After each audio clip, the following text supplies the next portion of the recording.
Hey, what's going on, TSL?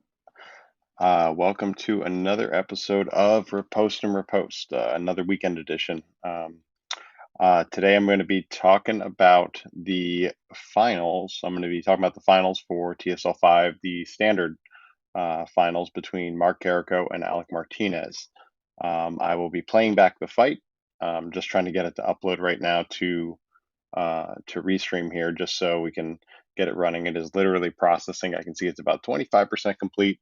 Should be done in a minute or two. So that will allow people some time to get into here and watch.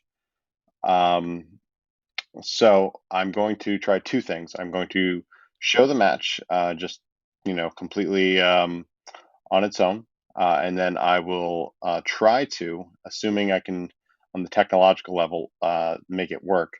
I'm going to try to play back up some play-by-play exchanges. So I'm going to do both of those things in order to make that happen. So I'm just getting things queued up here. Bam, bam, bam, bam. Cool. Sorry, just getting things set up. So we'll be talking about that. This is the return of fight analysis, which is actually what I started Repost and Riposte doing, was mainly fight analysis, talking about different matches, breaking down techniques, seeing what people did that worked, that didn't work. So I'm excited to get into that. And as always, if you have questions, I can answer them. I can't look at the chat right this second because the thing is so sensitive. If I click away from it, it will stop processing and it's almost done. So I want to make sure that that's why you're not seeing any of the other fancy things here, but don't mind my clicking and stuff like that outside of this because I'm just trying to get this all set up. So, all right, file. And if there's a question or something like that, just let me know. Training questions, TSL questions. I mean, we have some stuff coming up. It is still processing, which is why I am delaying as much as possible. I can answer them before we get started, and we will go from there. So bear with technology operating speeds. And okay, cool. Sorry,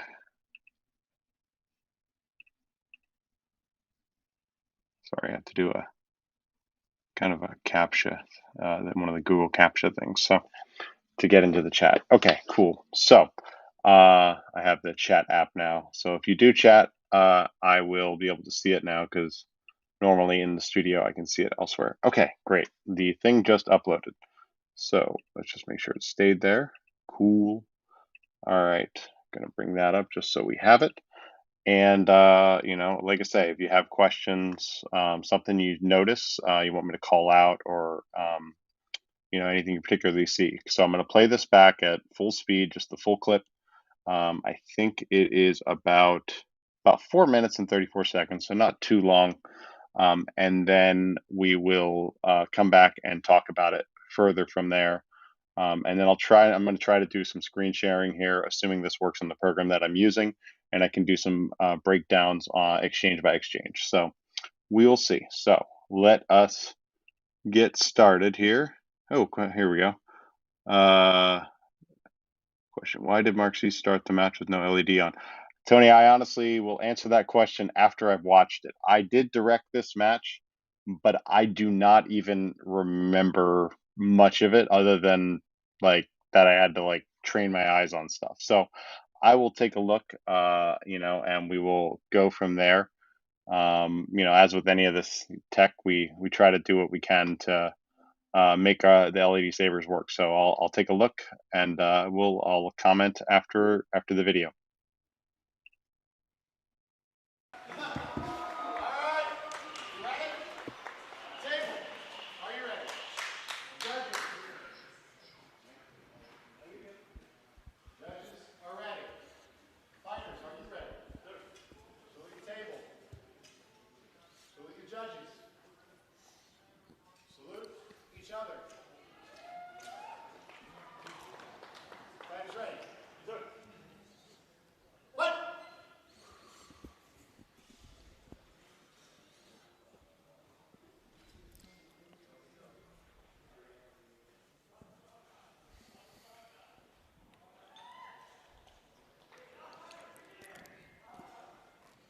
It's a little bit like the gentlemanly duels of old. We're pretty sure neither one is actually going to die today, so that's nice.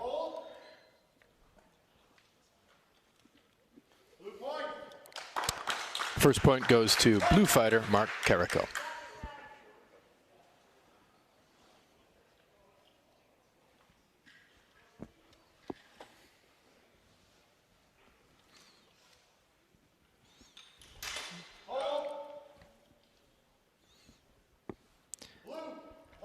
That's 2 for blue. Once again, very careful fighters, very deliberate. They're not just going to swing and hope for the best. They're going to find a specific way in and try to get it before their opponent can react. This all happens in fractions of a second.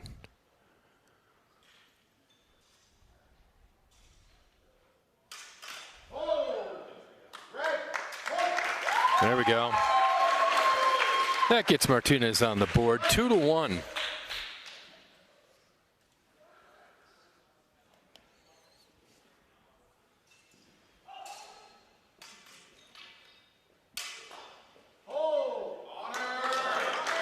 There we go. Red fighter acknowledging that. Nope, blue got him. It's an honor point, 3-1.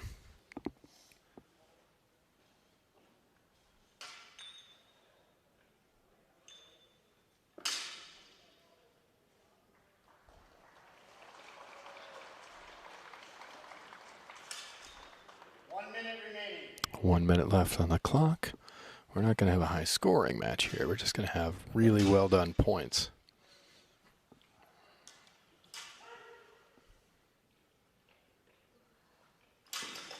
Hold.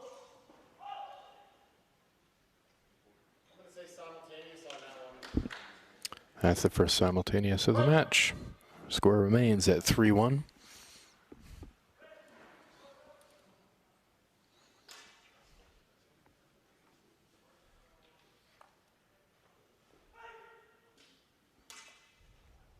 Seconds. 30 seconds left on the clock. Yeah.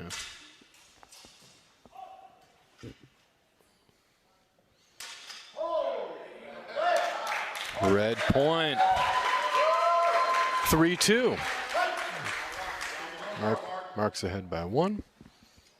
Not a lot of time left. But Alec doesn't need a lot of time. He just needs to use the time he has. 10 seconds left. Ooh, Mark got in there, and Alec acknowledges it. That's 4-2.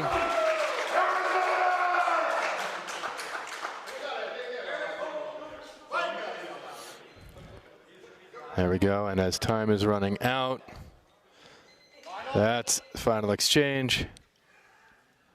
There you go. There you go. Your 2021 TSL 5 Standard Saber champion, Mark Carico.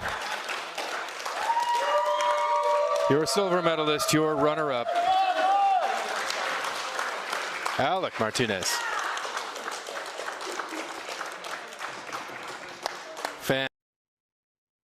All right, there we go. So Tony, in reference to your question, he had his LED on. It's on the entire match. I can't see anything in the video that indicates that the match started without the LED being on. Mark's LEDs are a little weaker because of how he's had his specific setup. So it may not have been evident, but it was. I can clearly see an illumination. So no problem. No, thank you for asking the question, but it was on. Steve had said, never seen a Suba, and good to see you, Steve. Never seen a Suba like that before. So the Subas are set back further than, so there's an extra emitter above the Suba, and those are all made by Mark Carico. That design was originally created by him. So Alec and Mark were both using Mark's Saber builds. So that's the Carico Custom, as we've called them, via Shadowcrest design. And they are designed for one-handed fighters. They are balanced in the back. He also makes hand and a half and two-handed styles that are balanced more like a sword. So it swings and feels more like a sword as opposed to the other meta, which is the lightest possible saber. So there's a balance. So both of them did the balanced game. So and yes, they are both holding at the pommel. And the meta, yeah, I mean the thing to think about the meta, I'll comment on that and then I'll try to get this play by play. And if not, I will just talk about it. But the thing about the meta that's changed is you got to think about the top four fighters. Three of them are one-handed fighters. So we had Mark, we had Alec. Alan Block came in third, so he's the two-handed fighter, and then Dale Snyderhand was the fourth place. So that is three of them are one-handed fighters. Dale obviously being trained by Mark, so that's partially why he fights that way. But yes, this is the first time that we've had this many single-handed fighters do so well. So it is a shift in the meta, and then part of that has to do with those balanced weapons. If they had just like a standard Saber Forge, Ultra Sabers, Vader's Vault, whatever, it probably wouldn't have been as effective with a one-handed blade. So that is that is what's going on there. Andy's, are we still considering not doing final contact when time runs out and there's a 2-point differential? No, either way, there will be a final exchange at that point. I think the rule set thing that will shift would be it has to end in an actual exchange rather than saying you're an opponent fighter stepping out of the ring on the final exchange. So I don't think that's going to change at all. It's pretty much going to be final exchange will retain. Couple reasons, this was kind of a historical thing. When we first had the time running out kind of thing, we would consistently have these fights where maybe say I'm 2 points down, right, and there's 20 seconds left. I get the point. They make the call, and I now have let's say it takes a little longer. It takes 15 seconds, and there's 5 seconds left, right? I rush in to try to get the point, but I don't get the point in time before the clock expires. We didn't like that I could be theoretically 1 point down, lose a fight, or you could be tied and theoretically, you guess sudden death's nice, but it gives you the ability to end the fight, get one last exchange in, and even if it's not, even if it's an unbalanced scenario, I find it's more fun to get that one last time, once more into the breach kind of attitude. So that's kind of the historical on that. So the only thing that will change is the stepping out of the ring on a final exchange, that you do need to engage with the fighter. So whether that ends in a simultaneous or a no point or whatever, as long as there is a call made by the directors to call hold, that is fine. We're just not going to allow someone to say, "Oh, I'm down, I'm up a point, final exchange, and I'm going to step out of the ring." So that's kind of just what's going to change there about the final exchange. Look like I'm freezing in the judges here. I didn't think it was that cold in there. Honestly, it was cold in there. It was cold in there. When I was ever behind the table running the media scene, I had a hoodie on pretty much all the time. So it was cold in there. So don't think it wasn't. So, all right, I am going to try to set this. And if you got other questions or comments, keep them coming. I am more than willing to answer it. So I'm going to try to do this screen share thing, and we're going to see if it works. And maybe it will, maybe it won't.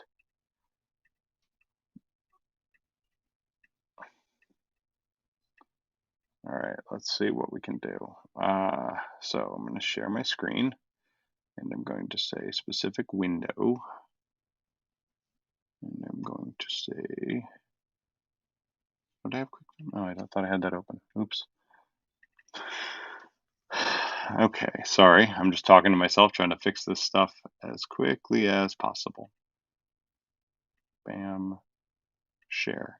Let's see what happens here.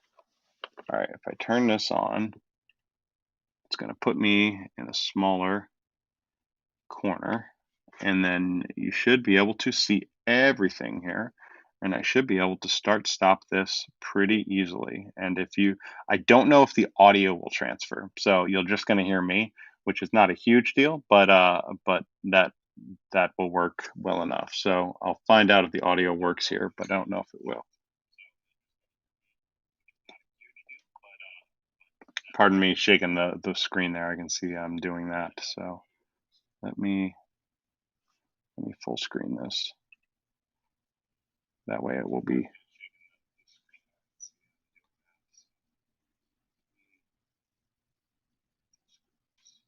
All right, sorry, I'm just making sure that it looks okay. All right, there we go. That looks good. All right, so did I just shake that again? Sorry about that. I'm gonna hit play here.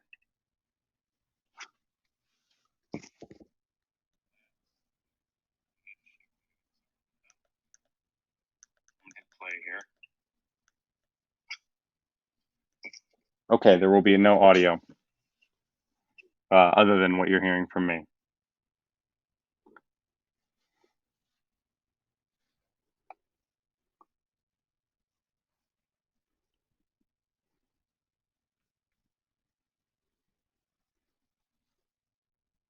Yeah, so just a note, you can see right there at the edge of Mark's emitter, to answer your question, Tony, you can see Mark's emitter is clearly right there. So no problem at all with that part. So the big thing, obviously, both one-handed fighters, both fighting similar style, not exactly similar. Alec has more of a Spanish destreza influence, and Mark is more English saber influenced. So that is kind of their primary influences. But they're both fighting in a similar one-handed style with some variations in footwork and some technique.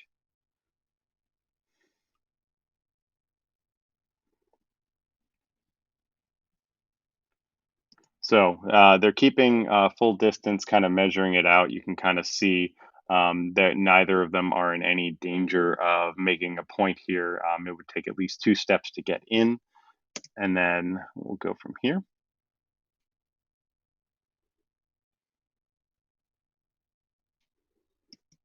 So from there, Mark basically takes that point. So Mark has a good lunge on him. So you can see, let's see, right here, he times Alec's step. It's hard to see with the camera angle, but you can kind of see that Mark takes the angle and pretty much gets that first point. This is a low scoring match, so fortunately we don't have to track too many exchanges. The big thing to see now, we have this different angle. They're kind of keeping at this right at engagement distance, where if you can lunge quickly, like Mark did there, you can get the point on the arm, and that's kind of what they're going for. You can see there, here, I'm just going to back it up a little bit. All right, so I'm just going to pause it. So you can see Mark makes the first move there, takes the short lunge, but then as his blade goes down and past his arm. I don't know if he was actually aiming for his arm based upon the angle. I couldn't tell you. But on that second part, he's bringing it back in. Alec is trying to take the open position on the arm, and he takes it first. So, what I'll note with that is the difference is that Mark putting Alec in the corner makes a big difference, because Alec has nowhere to go. So Alec can't do a quick step back without stepping outside the ring. So sometimes people like being backed into a corner. In this case, they don't necessarily, it doesn't work out for Alec. So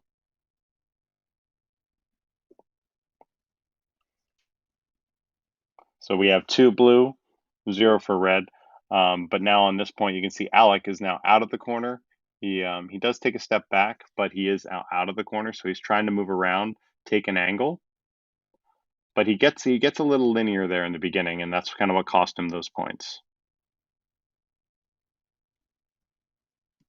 And you can see Mark, the one thing Mark's doing, I'm just going to back up. a little bit here. You can see both of them really. They're taking these very, very, very small steps. That's one of the most important things I think any fencer could take from really any, doesn't matter how you fight. If you can take the smallest steps possible, learn how to do that regularly, and learn how to mix that, with the larger steps, you can sometimes sneak distance. Not all the time, but sometimes it depends on who you're fighting and the situation. But as with anything, any technique, but it's a good rule of thumb. Being able to sneak distance, or get that little bit where your opponent might think they're still in safety range, and then they're actually in your lunge range, is a good thing to do. So there, Alec actually times out Mark's footwork. You can kind of see that's Mark was edging forward, thinking he could sneak that distance again, which he did in the first two exchanges. But right here, as soon as basically Mark's blade gets to Alec's meza or middle, you can see he can slide up Mark's blade and take the point, and Alec has obviously a good solid lunge that he takes from that. So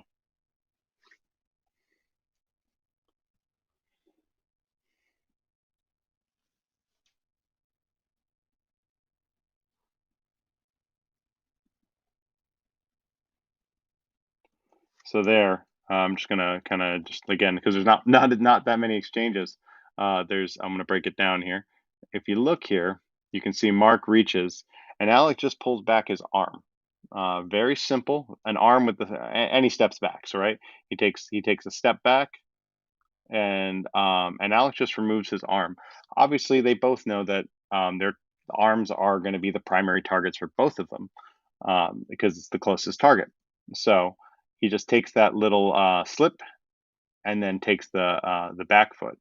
So an interesting element there is that the changing of what Alec does. So Alec slips back, and that takes his blade out of position, but it doesn't move his body as much. A little, it does a little bit, but then once he starts moving his body, that arm then suddenly is now out of distance. So that's one way you can look at that as a way to work your distance really well. Now, that was an honor call by Alec. I could say Al. I think I've said Alex a few times. I apologize. Just reflexes. So there, he steps back in. I don't know if he makes that shot. I don't have that angle as a director, and it's not totally clear from there. But I'm trying to see what Alec is seeing. So I think there's a graze there, right about there, where Mark hits Alec's arm. So that's kind of what happened there. So he's self-calling that. Light touch. Maybe we might not have seen it as judges. Actually, you can see Andy, the judge, with the orange shoes. You can see he calls it out very easily. Okay, I'm just going to check any comments here. Okay. So just going to do comments quick. Thank you. Curious on this fight. Both fighters look like they give up and hug, even though it's final contact. Yeah, I'll look at that. Hey Ryan, how we doing? And we have Kevin Curtis here on our Discord. And then last hit was very quick. I almost missed it, but my judging skills are rusty. So, and then Steve said, nice disengage. Interesting to watch. I look forward to meeting both fighters later this month. Yeah, they are going to be at Bladetoberfest, which is Jason. If you tell me the date, I will plug it, but I don't know the date off the top of my head. It's September something, but I don't know the exact Saturday, so I can definitely plug that right now. But in the meantime, I will get back to this. All right, so it's 3-1 now.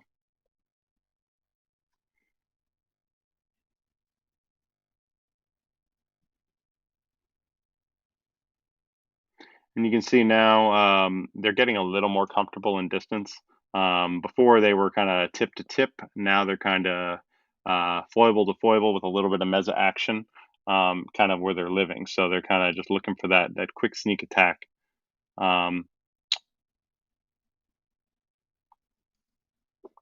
This one might go off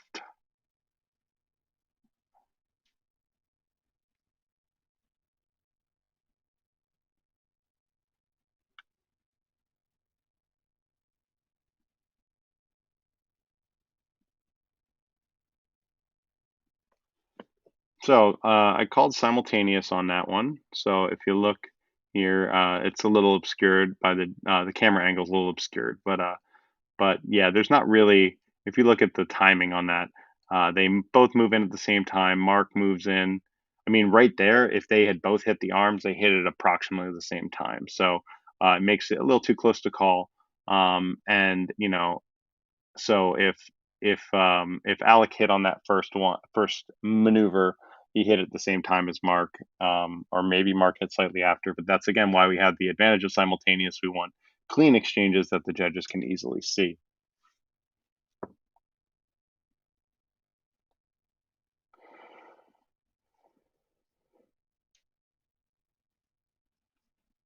So still 3-1 on this. So Alec, doesn't have a lot of time, so he needs to.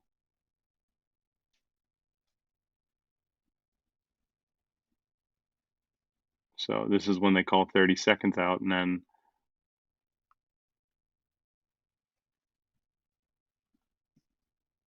I'm sorry. So that's just a good way to set aside and a good solid lunge. I mean, you can see um, Alec moves in. Sorry, I think he does something first.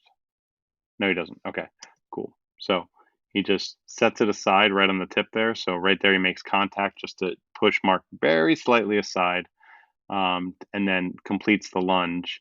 Uh, two things I'm just going to say on Alex lunge, and if he gets back, if he watches this later, which I'm sure he will, the two things I would say is that with his front foot, he is driving his point to the left. So his driving his target to the left. If that's intentional, then it's all good. His back foot, he is rolling it a little bit on that step. So I know he cares about physical fitness. From his occupational background. So I'm just going to say that, as I've always been told, don't roll your back foot because one of those times you'll roll your ankle inward and it won't be fun. So just a tip there for people if they can see like the lunge. If I was calling something out, I would say if he moved his blade a second or two sooner, he would have had just a little bit more time to make that hit. And that's me being very, very picky of blade before body kind of action, which I've talked a lot about on the show in the past. So I'm just gonna call that one out, but only because there's only a couple exchanges to talk about. So you can see now Alec is definitely moving into the more mobile kind of scenario, but he is down by two. Or no, he's not down by two on that. On that one, he's not that he was down by one, and then this point gets him down by two. So okay, so you can see right there, pretty straightforward. Mark's there. Takes the Mark moves pretty well with that. Knee moves about the same time as the foot, and that's okay because he gets it right on target, right there in the arm. And Alec is just not able to recover in time to defend. So pretty straightforward, quick lunge, and he kept the point out there to make it happen. So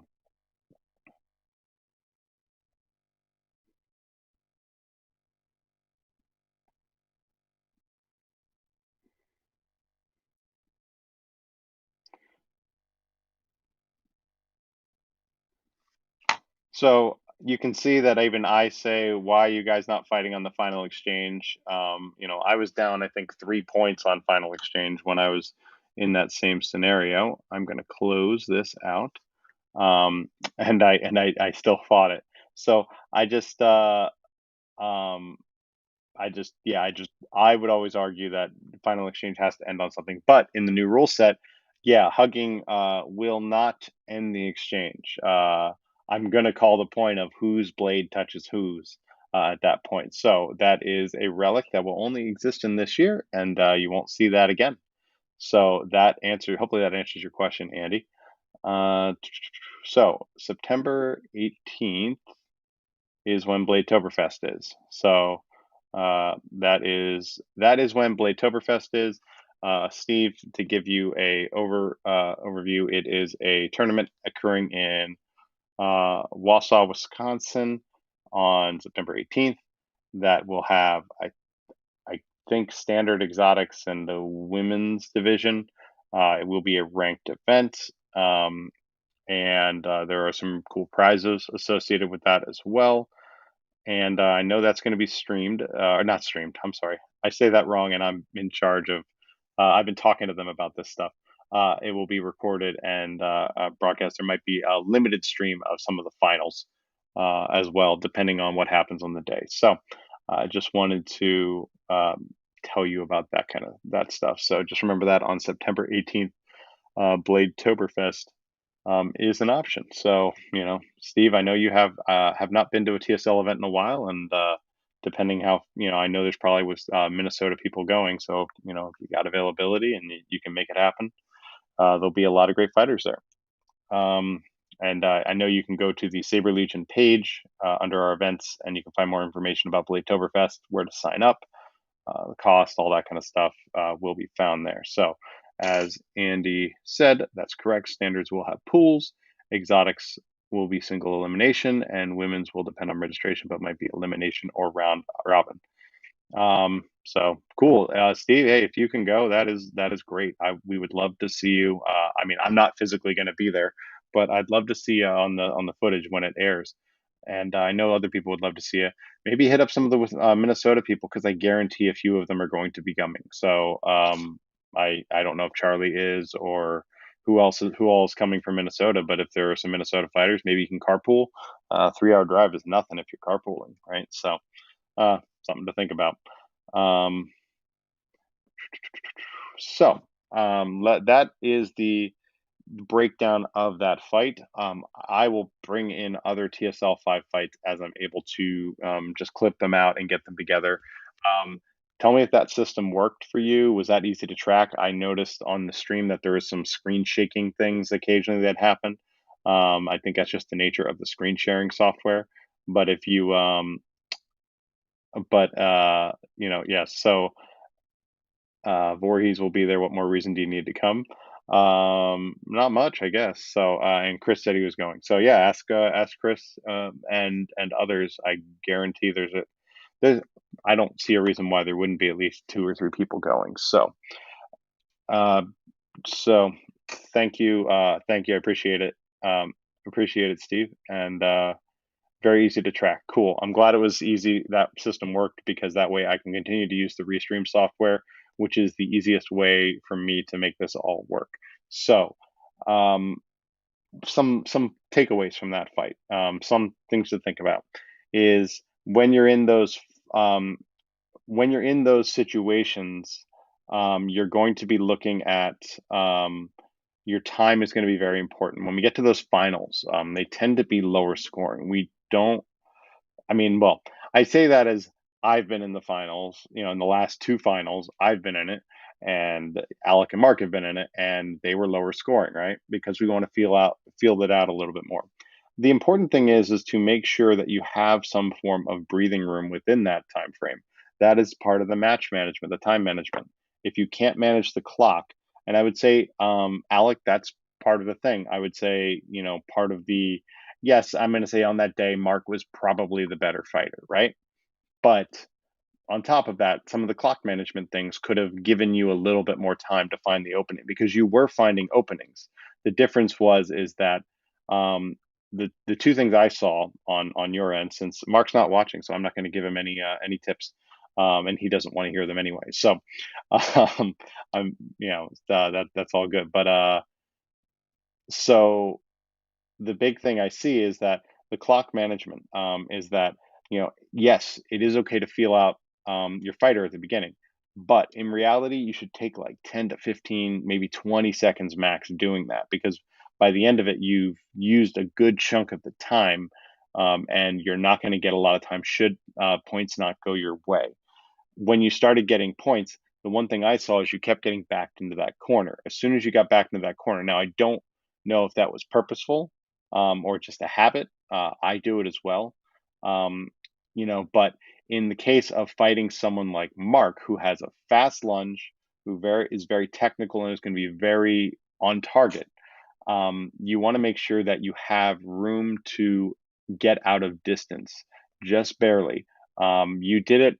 You did it the one time you got a hit, and that was it. You voided back.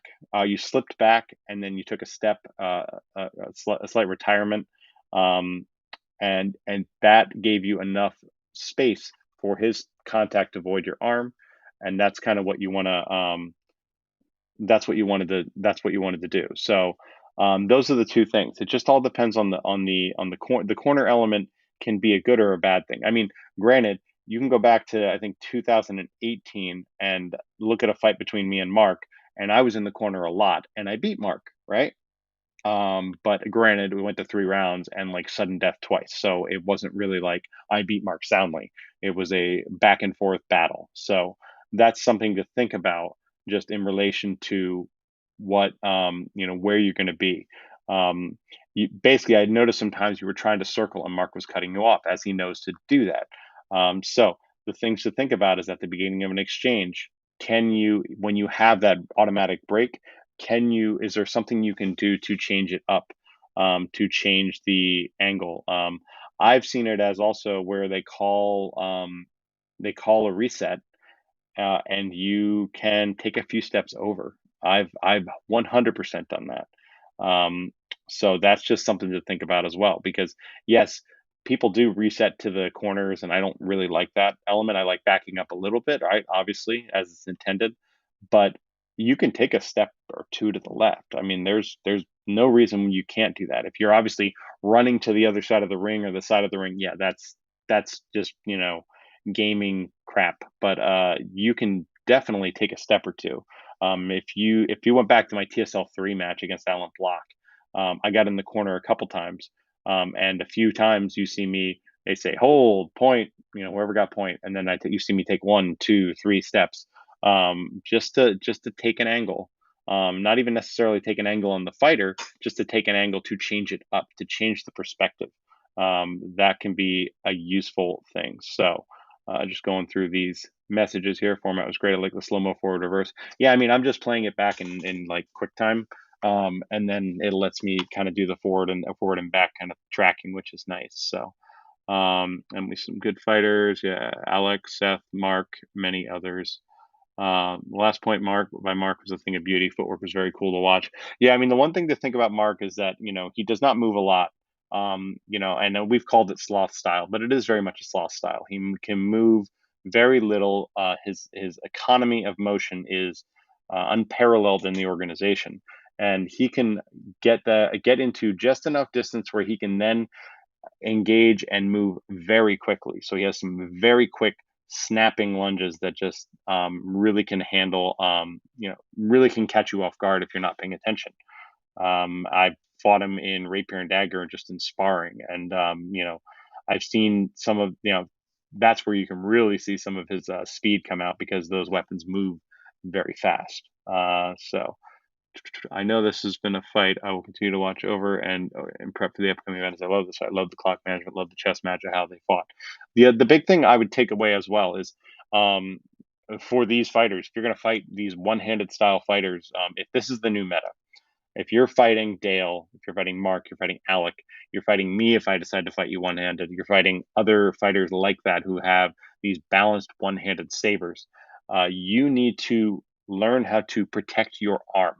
Your arm is the target. I'm going to say 75% of the time for those fighters. They're not going for your legs unless you really leave them open. They might go for your torso. They might go for your head if there's an opening, if you lean your head or something like that. But they're going to go for your arm. Your hand and your arm is your primary target. So you need to know the quick motions and actions to bring it out. Like Alec, taking a slip and then taking a very slight step, and then slightly bringing his arm back gave him the room to move out of the way. So that's another thing I would take from that is that with these types of fighters, you need to look at that the arm is your target. So you need to learn how to better protect your arm, whether that be proper guards, so your blade and your hilt are properly protecting. You're closing your lines, meaning the outsides or the center line or the top or bottom line, depending on the situation. But those are things that you can focus on. You can look at where you're getting hit. Are you leaving your arm open? Is there certain guards that you're getting hit more commonly? Is there certain footwork you use that leads your arms to be more open, meaning like you're stepping into distance or it exposes a portion of your arm? Those are things to think about. Maybe um, spar someone who is fighting with just targeting your arm. Say, can you just target my arm? Even if it's a two-handed fighter, it doesn't matter. Can you just target my arm, right? And then like maybe you can do the same thing for them. They can say like, can you just target my head? Obviously safely, but these are good drills and sparring games that you can do to try to defend it. So if you were saying you can only target my arm, then your goal is to take no arm hits and to defend your arm hits, whether that be with footwork, whether that be with blade work, whether that be with parries or whatever, that you're able to do that, that protection for your arm. So especially think that if you're a two-handed fighter, because you don't have as much reach as the one-handed fighter. So another thing to keep in mind. So yeah, love the match all around. Alec beat Tanner from that corner, but Mark seemed to have more reach. Yeah, you can beat from a corner, you can, but also Tanner is a two-handed fighter. So the game changes when you're also dealing with someone who is working the distance at a certain point. So Tanner is primarily a two-handed fighter. He will do two hands and pull one hand off kind of fighting, but he does not fight from a one-handed perspective primarily. I think he probably could. There's no reason he can't, based upon his skill level and his training, rapier and dagger and things like that. I don't know if he does. I assume he does saber. I'm just basing that saber off of. Oh, I've seen him do single stick, and I think I fought him single stick in sparring. So Tanner also, could do that. So great feedback. We'll be working on it. Cool. I'm glad I could help. Ways to solidify for punishment drills from fencing. Foil advance across the floor and retreat back up. Two short advances, one long advance, retreat the same. Yeah, we do kind of one thing we do when we do footwork in my classes is we'll do, these are rapier classes, so, but it doesn't matter, is we do pattern, meaning so we have to go from one side of the ring to the other. And then we're basically like, if it's like, okay, two advances and a retreat, right? Or retire, whatever you want to call it. So two advance, retreat, two advance, retreat, all until you get to the end, right? And then it's okay, retreat twice and advance, right? And then you can start adding things, you know, advance, retreat, lunge, advance, or recover forward. Hang on one sec. Pardon me. The air conditioning turned on, so the change in temperature sometimes makes me sneeze. So that's a good thing to do. Number of steps forward should be the same as a step backwards. Make for consistent footwork.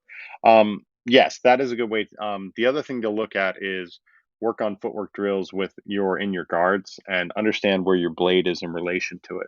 So you can if you're able to look at your blade in relation to your opponent's blade and almost understand exactly how far you are footwork wise. That's a useful skill but that takes time and practice. So, but these are again all different things that you can take from that. So, saber drills are random and always evil. Don't drop the saber in class. I mean, really, you don't drop the weapon at all. I mean, TSL we have the practice rule of 10 push-ups. Other places have the rules if you drop a weapon. So, limited target drills like that. So yeah, the arm drill. Those are really useful. So they're useful for two reasons, right? One, they're useful for if you're looking to defend a specific area, right? So they're coming for that. Another way to do it is if you were doing like a refereed match, essentially an officiated match. That's not that's for sparring purposes. You could also do like arms or 3 points, right? So it doesn't take it out, and then the fighter is fighting in their normal style, but they are targeting your arms because they know they'll get 3 points off of it. So, and you leaving your arm open will punish you a lot more. So that's yeah, and as said with the punishment in the quotes. So what is this doing here? Sorry, like something popped up here. There we go. I bumped the help button for the So for two-handers, practice 2-to-1 and 1-to-2 hand transitions. Yeah. It, so my argument is if you're a two-handed fighter, you need to learn how to fight one-handed, at least on a basic level. And I don't mean necessarily just 2-to-1 hand transitions. Yes, those are useful, but they are not necessarily the most accurate. They can be defended if you have someone who has a good defense. So my argument against that would be that you need to look at um, how to fight one-handed, because once you understand how to fight in a one-handed style, you can at the very least reverse engineer it a little bit, right? Like I don't have huge amounts of experience in like Filipino martial arts, right? But if I ever came up against someone in an exotics fight, let's just say I was fighting standard saber and someone was doing an eskrima style or something like that, I at least would know the basics of how their footwork is working and what their intention is to reverse engineer it and be successful. So and granted, I don't have much experience, not even, I have taken classes on it a few times with at workshops and things like that, and a couple other things, learning that style and adapting it to our sport, but not enough to where I would say, oh, I know this really well. I know it on a basic level, and I haven't practiced it enough, but I know enough to analyze and understand it. So that's one thing I would say. um, as a two-hander who fights two and one-handed style myself, I would argue being able to fight one-handed is going to come in handy when it does not work at all in the two-handed or the 2-to-1 hand scenario. For example, when I fought Dale in the match that he won in sudden death, I I did about two exchanges fighting in a two-handed style. Realized quickly that was not working. That would not work with someone with his reach, and then his specific style, and with the weapon he was using, the hilt style, the balanced hilt, and I had to switch to my one-handed kind of rapier training. That worked out for me up until the end. So that is something to keep in mind, that that's gonna benefit you. Uh, Tanner could fight one-handed. We had a roaring blast fighting each other in the single stick tournament. Oh no, I know he can. I mean, fighting one-handed in the context of LED saber. Like I fight primarily in a longsword style, right? But I only train minimally with longsword. I do LED saber training. Some of my classes are LED saber training informed by Fiore specifically, but I'm not specifically using a longsword. So I'm not using that weapon. I'm using techniques that are successfully adapted from uh, from longsword over, because in reality, all of this, right? We call it the MMA of saber combat, which it works. It's a marketing tool, but it's not, not my favorite, right? But you should look at it like, what tools can you grab from each discipline and bring it in, because that's how partially how MMA works, right? It's as a this is a writing instructor told me this, but because in writing, everybody always has these, oh, you have to write in this specific way, and this is how you write your outline, and this is how you do all these things, and you don't really. In reality, it is tools, not rules, right? What works? What tools can you put in your toolbox that are effective for you and your process to achieve the goal you want to achieve?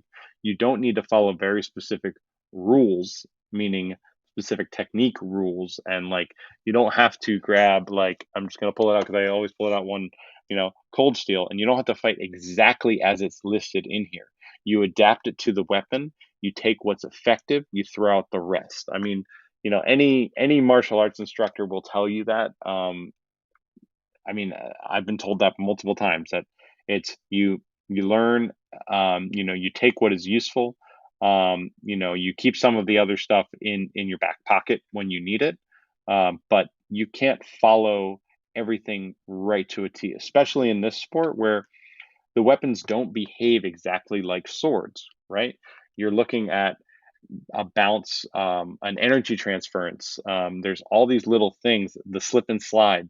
There's all these things that make it different than a sword. Even though Mark makes these sabers that are balanced like a sword, and they do really feel like it when you're holding it and doing maneuvers with it, there's still a difference that exists that allows certain techniques to work really well. um, like I've been learning in Fiore, it's a true cross, right? Um, and I've been using an adapted version. I can't do a true cross as it's exactly instructed because I don't have quillins, um, like I would on a longsword. But there is an adapted way to do it for LED saber. So that's the key thing. Take the tools. That's a tool that I can utilize within this sport, that is from longsword. But then there's things I can grab. So, yes, I totally appreciate the people that can fight in one specific style and do well. And I wouldn't consider Mark to fight in a specific style, even though people will be like, oh well, he fights like it's saber. In reality, he's fighting saber. He's mixing some rapier. He's fighting a strictly one-handed style, but that does not mean necessarily he will only fight in one. He will use what he needs to do. He has all these different tools that he can pull out. If the situation had gone differently, he might have pulled out different techniques that you haven't seen. So just as an example, you can look probably, at some of his fights throughout TSL 5, and you can see other tools that he pulled out. Same thing with Alec, right? They're not always going to fight that way. So that's a key thing, is like as many tools as you can develop, but you don't need to have everything. Have tools that you've finally crafted towards what works for you effectively, right? And I think I've said, um, five attacks and five defenses, um, that you can do, instinctively, very well, right? So specific cuts, a one cut, a two cut, um, those are things that you can do, and then combine those things into combos, right? And then you start to work through that. That's tournament advice that been given by someone, by an instructor, and that's really useful to think about, because in reality, when everything else breaks down in a fight, you need to be able to fall back on the base training. So you can learn every fancy technique you want. I have so many fancy techniques I could do in rapier, but guess what? They are for specific scenarios. They are for like the 1 to 2% scenarios. And because, we're trying to learn, the an Italian style, for in my case, of rapier, we're looking at like knowing how to do these techniques. So when the situation does come up, I can effectively use them, but I don't need to use them all the time. But there are, certain maneuvers and techniques that I do incorporate on a regular basis because they are extremely effective, effective for me to pull off. They work, and they don't cause too much of a problem. So that's just advice I would give there. I'm probably talking a little bit too much, but I just wanted to make sure, people understood, like with your training, things that you can adapt to it. How you're able to learning different styles is important, not just for the purpose of knowing that style, but also how to reverse engineer that style when it's being used against you, or that technique, or whatever, right? So, if you want to know how to beat Mark, right? You watch Mark's film, you watch all of his stand and stabs, and he pretty much tells you these are the things that he does. Now, there's obviously a human component to that. There's a training component to that. There's lots of other factors, but on a basic level, that's the first steps to get there. Um, that's how you win, right? You work on you just it's practice, practice, practice. But if you're trying to beat, a specific style, you need to know how that style works. It is important to understand it, at least on a fundamental basis. I don't have a whole lot of experience in Japanese swordplay, but I have enough that I could probably identify it and identify certain techniques or maneuvers that are going to be effective for me to beat. I'm not going to utilize it. It's not something I have enough skill to utilize it. I have not learned it enough, but I can probably reverse engineer it a little bit. So, at least I hope. Spanish system has an entire section built on the four moves they feel will fit the general mold of most situations best. Then there's the outside the box best. Absolutely, yeah. Um, so yeah, the Spanish have a good idea of that. The Italians tend to give you way too many things, and they don't always say what are the main things that you're going to use. They're like, here are the guards, and there's 7 or 8 of them, right? But they don't, not all of them. Some of them do, but not all of them lean on and say, these are the primary things you're going to use. They do sort of insinuate that. Some of that could be lost in translation. I don't want to begrudge it, but Italians have a tendency to overcomplicate things, explaining as many details as possible, whether they are extraneous or not. And that can be a good thing for some people, and that can be overwhelming for other people. So, just something to think about. Find the style that suits you best and go from there. You don't need to you don't need to look at those that results of that TSL 5 match and say, well, I need to fight in one-handed saber style, with a weighted blade, with a weighted saber, and fight in. I need to buy cold steel, and I need to do that, right? That's how I win. Yes, and at the same time, no. Does that system work for you? Your body type, how you move, the things you're comfortable doing. The other thing I will say is I've fought with certain systems and I don't find them fun. So I don't want to necessarily learn them and incorporate them if I don't enjoy them. I prefer to enjoy what I'm doing, enjoy the fight, enjoy utilizing all these different techniques from different places across history, and then incorporate them into this futuristic sport that technically takes place a long time ago in a galaxy far, far away. So that's just something to think about, is that, you know, when you're looking at the next step of training, like what can I do? When you are adapting what worked, what didn't work. Like for me, I need to work on my one-handed training, and it's not even necessarily I need to work on my one-handed training and get better at it because I'm training in rapier all the time, right? I need to get better at my one-handed training with the LED saber because my points are too small for most judges to see. It's a problem that I've had with two-handed as well. So this is nothing new. It's just something that I need to work on. So I'm managing my distance better. So I'm not taking a shot as soon as possible, and it's more clear that I'm making a strike. Don't need not a big move or anything like that, but just something to think about because there are situations where I might not get the point, even though I might have grazed them underneath or something like that, and it has happened. And it probably has happened to most fighters. Everybody here that's fought in TSL, that's probably happened. So, have you seen the people fighting, trying Crump Out versus the rapier style? I have not. Now, are we talking like Italian rapier? Or are we talking Meyer rapier, as they call it, or Span? Like, I'm just curious. Um, like, are we fighting both German systems or something like that? I will admit that my German, despite my last name being Loudenslager, um, I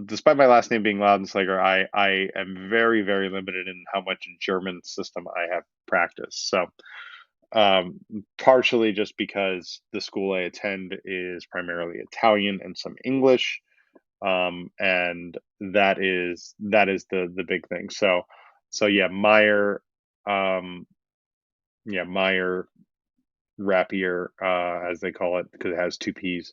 Um, I I have worked with Meyer so little. I took a little bit of a course on Meyer with single stick, and it is an interesting system, but it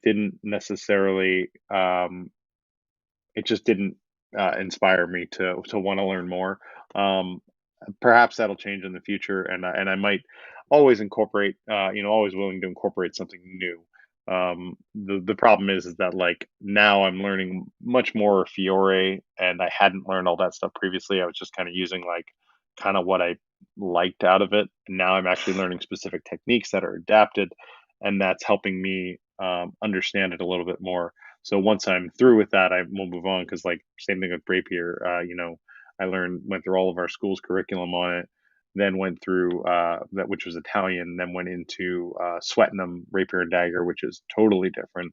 and now I'm moving back into strict Capoferro, rapier and dagger. So that's just things to think about. Is that like, and honestly, like looking at it, based upon the books that I have and everything, like after Capoferro, like I'm probably going to go into Fabris, right? I've read through this, but I have not really taken much from it. And then another, yeah, I'll probably we'll move into German sources, whether that be Meyer, whether that be Lichtenauer. I don't know, but there'll probably be something in there that I will incorporate in addition to it. So, um, yeah, German blasphemy, it's okay.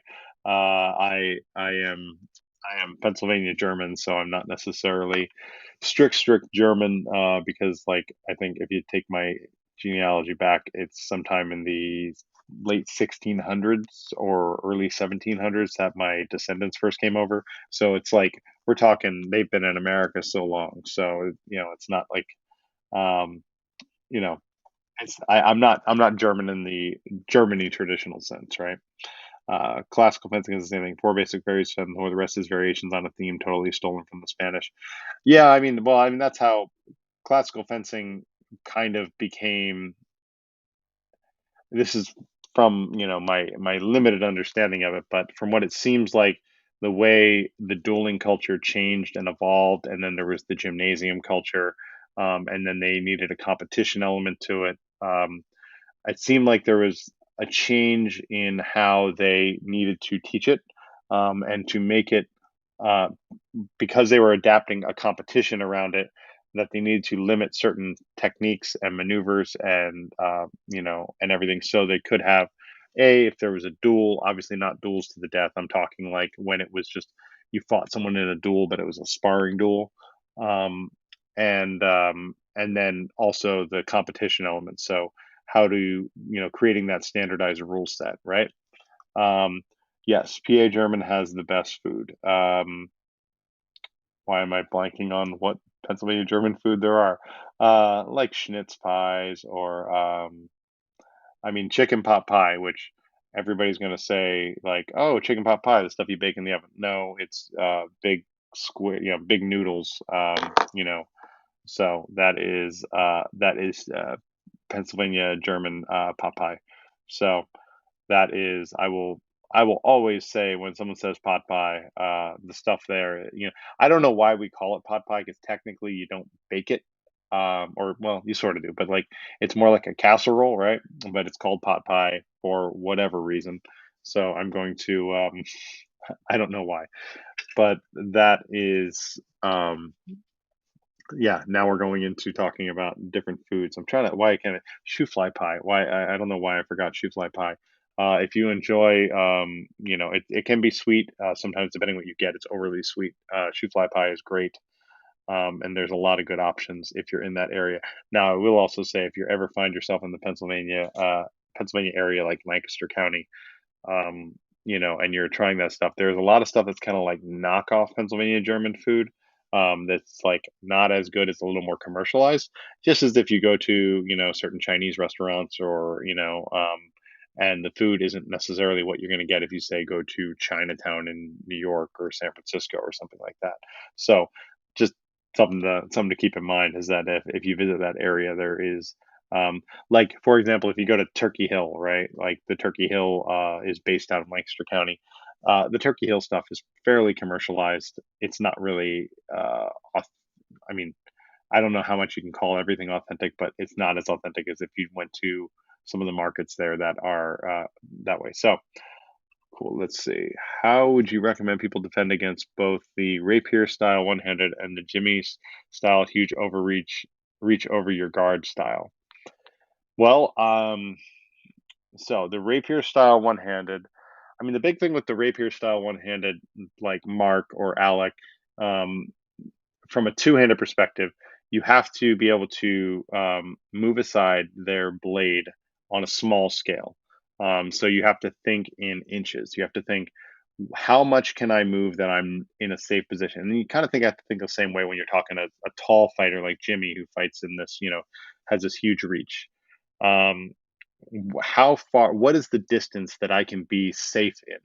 Because I will say that's probably the biggest thing that gets people in those one-handed matches, whether it's someone with reach or someone with a good lunge or whatever, is that they don't measure the distance properly.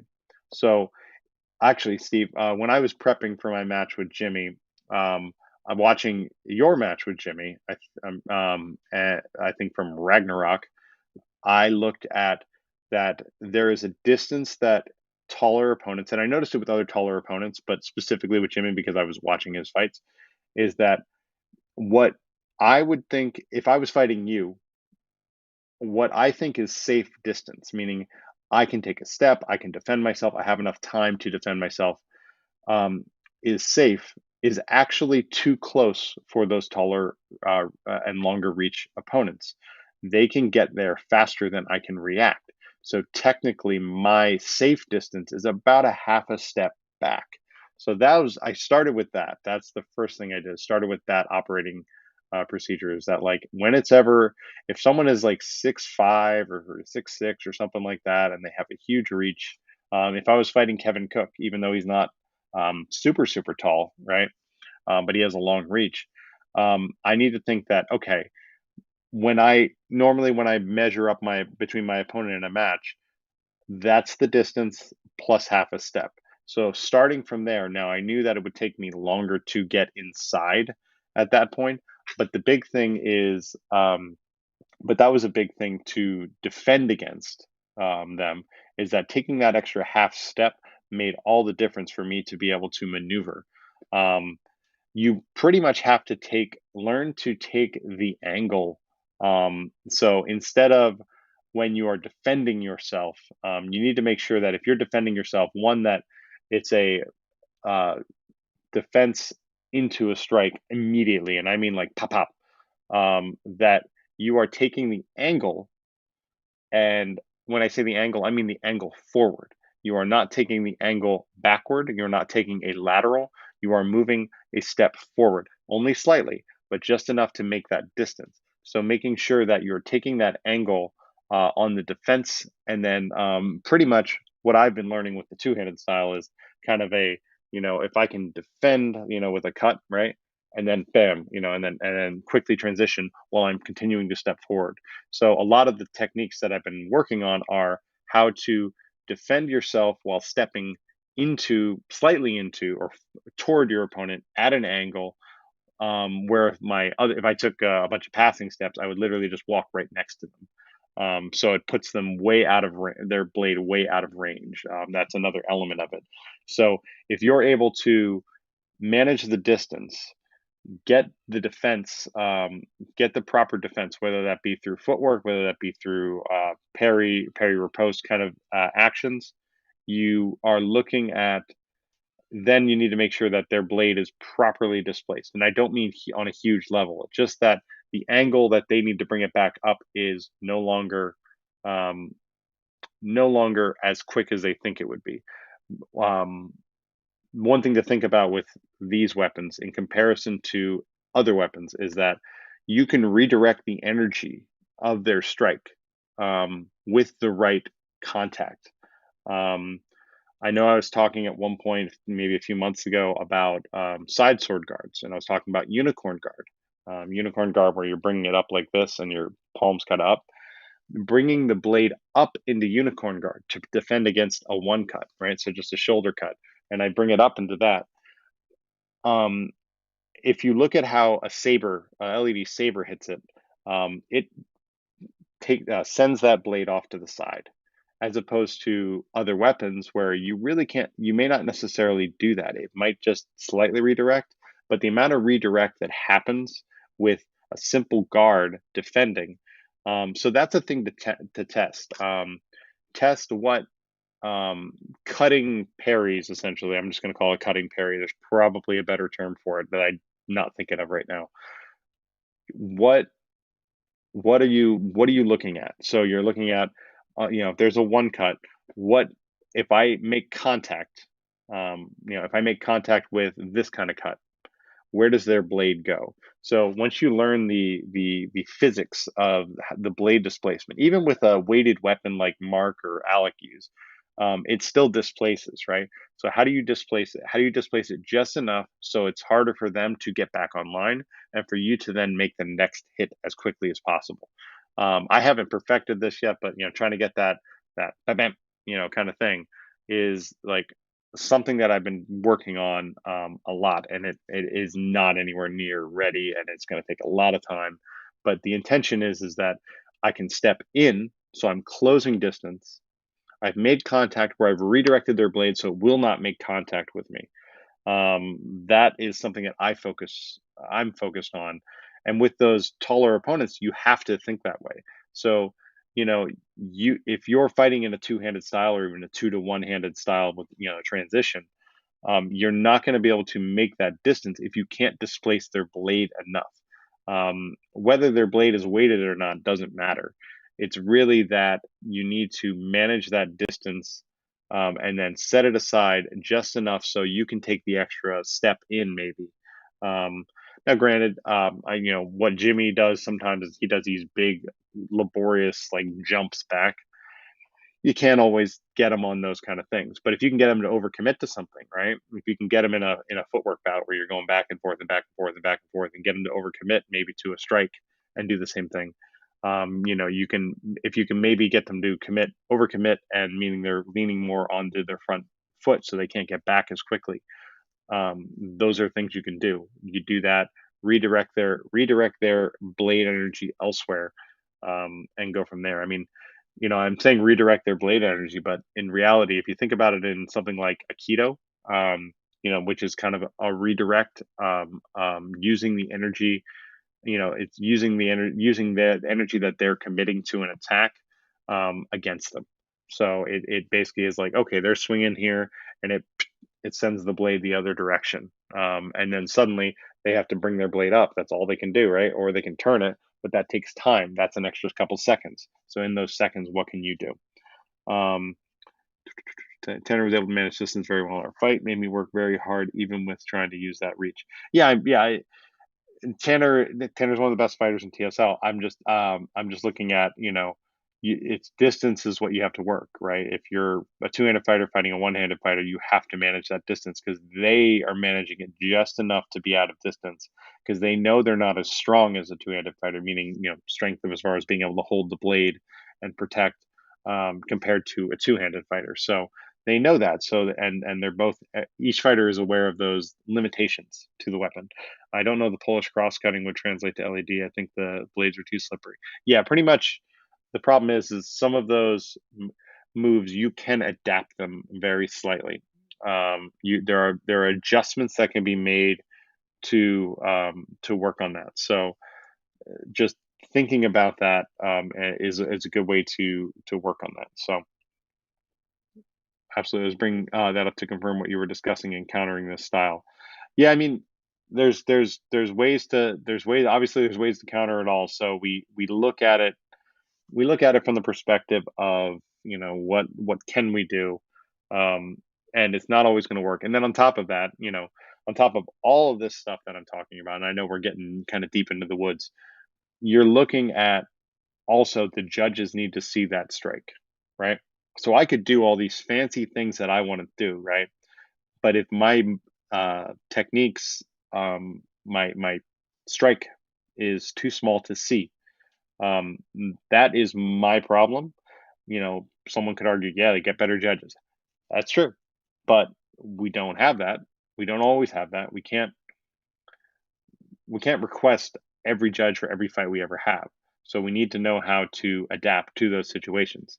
If the judges aren't seeing very, very small, very small hits, then you need to adapt to that. So you need to be able to adapt to that on the fly quickly, so you don't get too far behind. So that's kind of just things to think about, is that, like, in addition to all of these things, all of this technique that we're talking about, all of these training methodologies and things to think about, um, the big thing is that, also on top of that, the judges have to see your strike, and they also have to see that even if you can work into a game of inches with their strike, that they don't call it for um, for your opponent, even though they may not have made it a successful strike.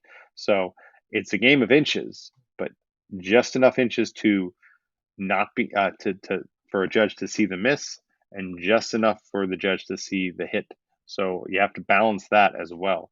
So, but yeah, Steve, to wrap up, the big thing I would say is the one-handed fighter, the long reach fighter, at least half a step back from where you think is the safe distance. I can't think of the exact Italian term that we have for that, but that's what I think. It's not stretta, it's larga, Missouri larga measure, large measure. So that's enough for where if I did a large lunge, a deep, I could make contact. But from typical, just reaching out thrusts or extensions, they cannot hit me. I cannot hit them. So that is one thing to think about. So yeah, no problem. Let's see. Are people adopting and using the Unity system? I don't use Facebook, so I don't know what's happening in the TSL community in general. So I will say so. Right now, we have not had a Unity match since before COVID. There's probably been some people. I know some people fought a little bit. I think with Alan at TSL 5, and there might be other situations where he's doing that. Right now, and this is not a confirmation, but it's right now at TSL 5, we are going to have what we're calling an experimental tournament. Right now, the only experimental rule set is Unity. So as of now, there will be a Sunday, smaller, very small, limited amount of entrants Unity tournament at TSL 6 in Vegas. So there are some adaptations that we want to make to the Unity rule set. I'm going to be hopefully Alan and I can work on that, and we can work out some bugs. I would love if we can have another Unity tournament, a full-fledged Unity tournament. I know that it's like a tiring day.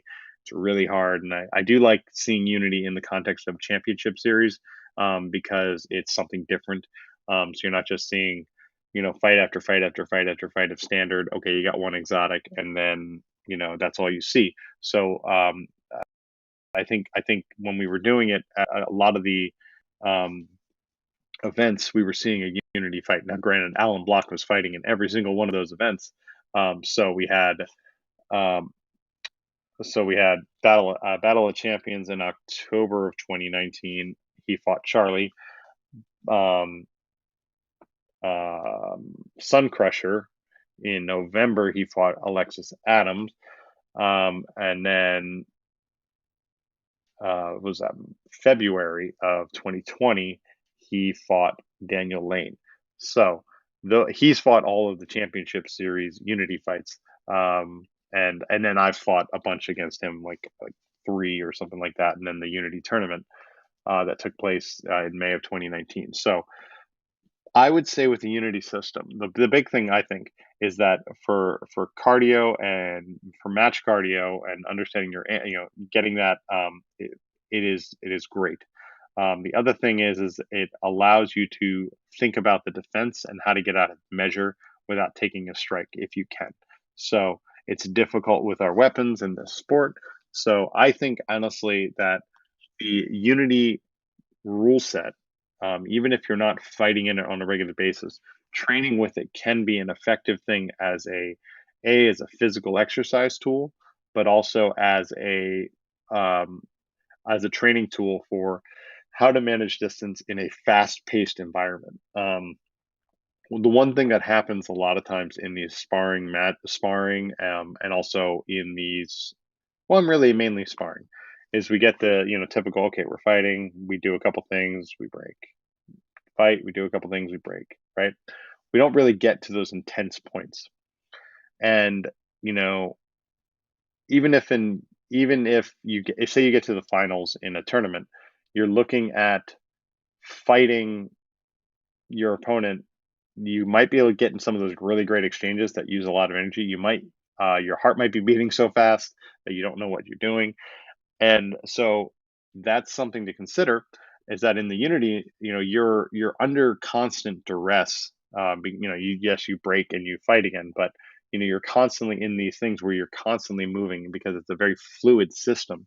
So you're talking about being under that duress is probably good, fight stress, if that's not the best term for it, but conditioning, I guess, yourself for the fight. So you're very comfortable, so it's a good way to make sure your instincts are correct, right? When you're getting a strike is coming in at your head and you block and parry riposte, right?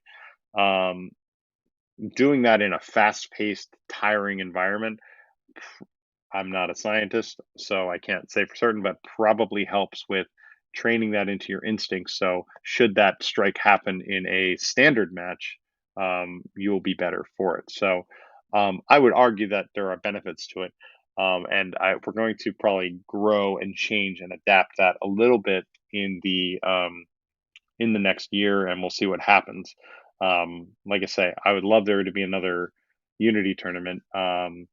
We are working on seeing if we can pull off a early year West Coast event.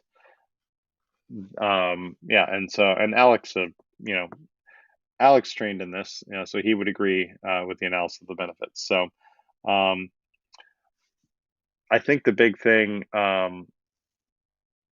yeah, I think the big thing is it's just thinking about we're going to do some adaptations to the rules. We want to make sure that if we're going to do this at TSL 6, that we're going to have people understand it. So I know you're saying some confusion about the rules, how it all works. I think it all got figured out by reading carefully. So what I will also say is that we did have a rewrite of the rules, not a major rewrite, but a simplification of wording um, to the original rule set. We have never published that. So there are adaptations made to the rule set that we have not put into ink because it is still an experimental rule set technically. So mandatory disengagement and stuff like that. Yeah, I mean, I certainly probably what I'll do is I'll have Alan on because Alan now lives in San Diego, so we are in the same state, but we are on the opposite sides of the state. So I will probably hit him up. I think we actually during COVID we had one episode where we talked about the Unity rule set, but we actually I don't even know if we were talking about the Unity rule set. We might have talked a little bit about it, but I can do a deep dive.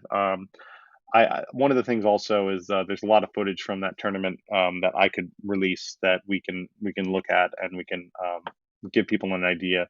Even though the rule set's not exactly the same, there are going to be slight differences, some variations. But the big thing, yeah, the mandatory disengagement. I mean that I can say.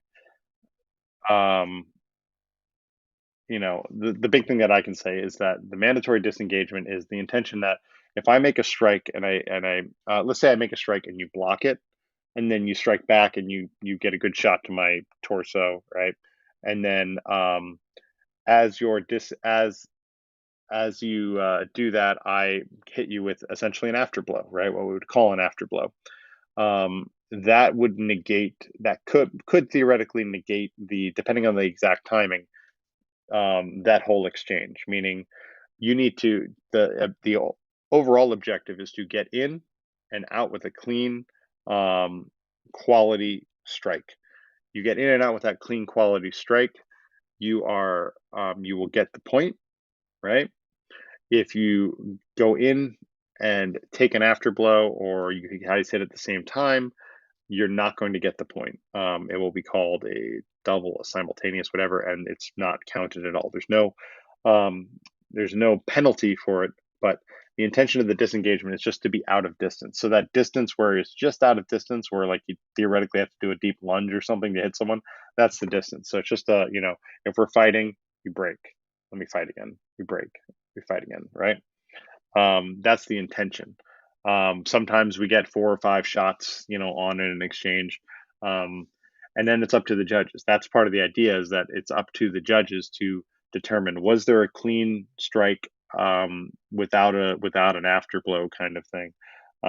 So yeah, there's the changes. They'd be minor to the fighting. I know there's some things that people have suggested. The difficulty is that Alan primarily wrote it. I helped him test it.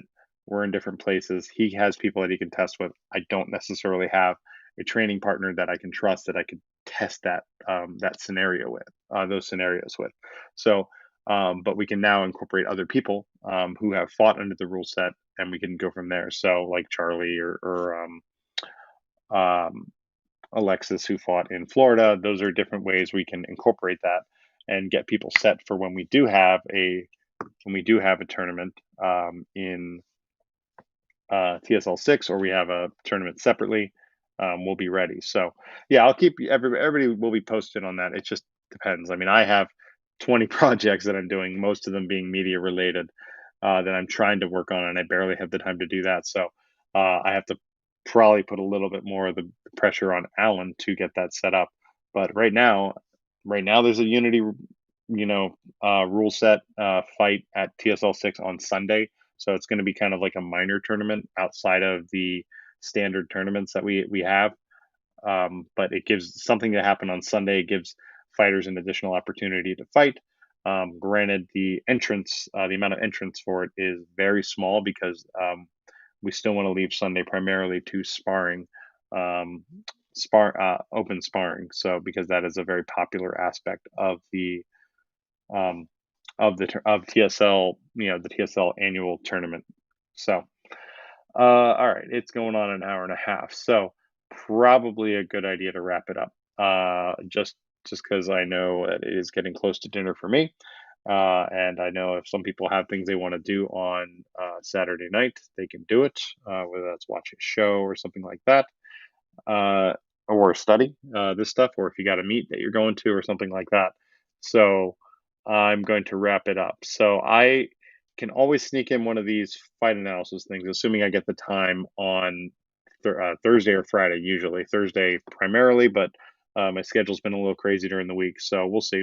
If I need to go during the weekend, I will, but we'll figure that out, and then I can always do one of these, like I say, another fight analysis if that's what I have. I do have a couple technique based ones. It just depends. Like right now, I'm not in my garage where I would normally do the more technique based ones because I'm doing some storage clear out in my garage, so everything is kind of all over the place. So can't necessarily do that. And then sometimes also we have fires in California, so the air's not good enough for the garage to be in there if I want to be breathing comfortably by the end of the show. So, yes, thank you, Steve. It is good to see you, Steve. One thing I'll mention.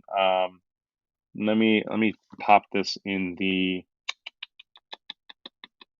Where is it? Sorry. One thing I will mention. I know you're not on Facebook. We did get and you contacted me a while ago. We touched base on Reddit. We did get a Discord going, so I will drop the invite link for people. So if anybody's watching this and they want to get the invite people.